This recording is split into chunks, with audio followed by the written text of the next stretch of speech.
the target first, and then as you swing, the rest bites in, bites through, and cuts to the bone.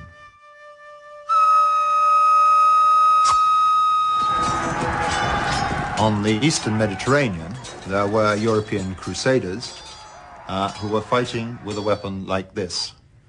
As you can see, it is straight-bladed, as most were, but this was basically a thrusting weapon. You actually pushed that and hoped that you pushed with enough strength to get the point into the chainmail, which was what the Europeans were used to facing when they were fighting each other.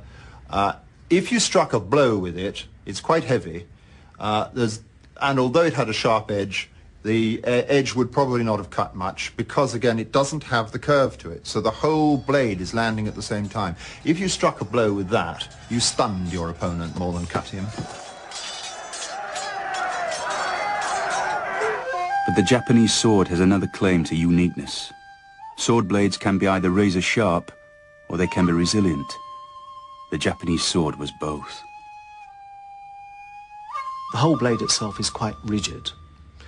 The edge is extremely hard, and one would expect it to be, in the Western sense, one would expect it therefore to be brittle.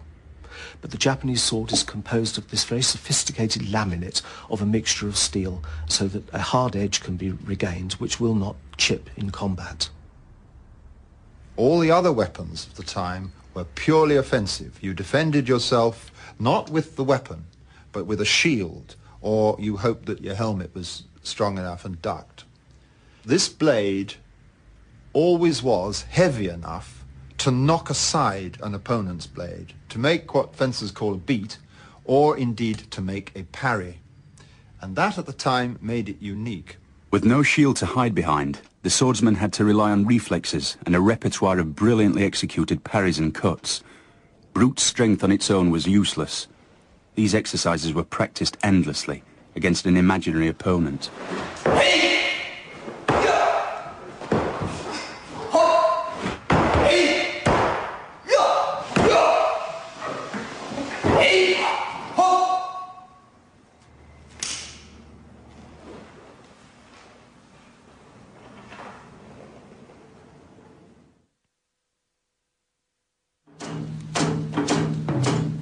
The sword was the mark of a samurai. These warlords were the real power in medieval Japan, with the emperor a mere religious figurehead. The samurai's word was law, particularly on the question of swords. No one else could wear one, on pain of death.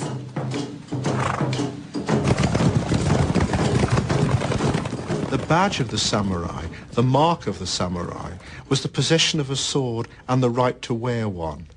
So the person with the sword through his belt was a member of an elite. It was the symbol of his authority. It was the weapon with which he had been trained. It was the weapon with which he would defend his life and, if necessarily, end it in another. In the hands of a samurai, the sword had only one purpose: to kill rivals. Duels between samurai were governed by an elaborate etiquette.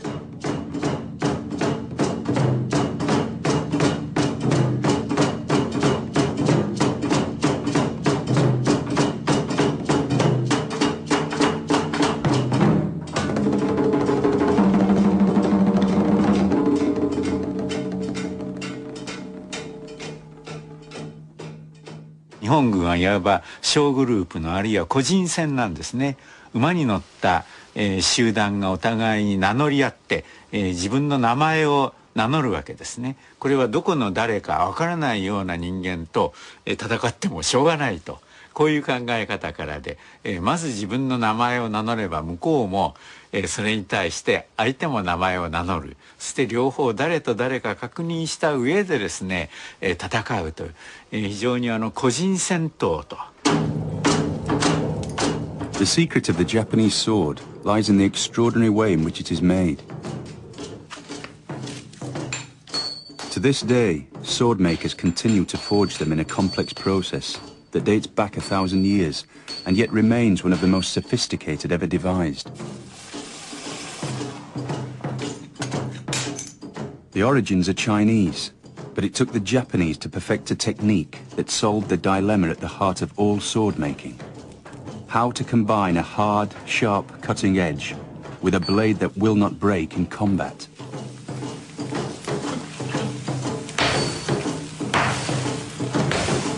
The Japanese sword maker combines hard and soft steels, which are hammered together. They are heated and folded up to 15 times, creating a layered structure in the steel.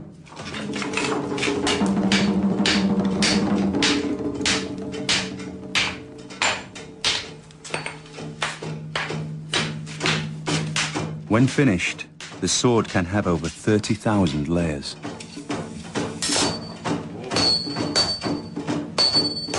The steel is now stretched out and beaten gradually into its distinctive curved shape.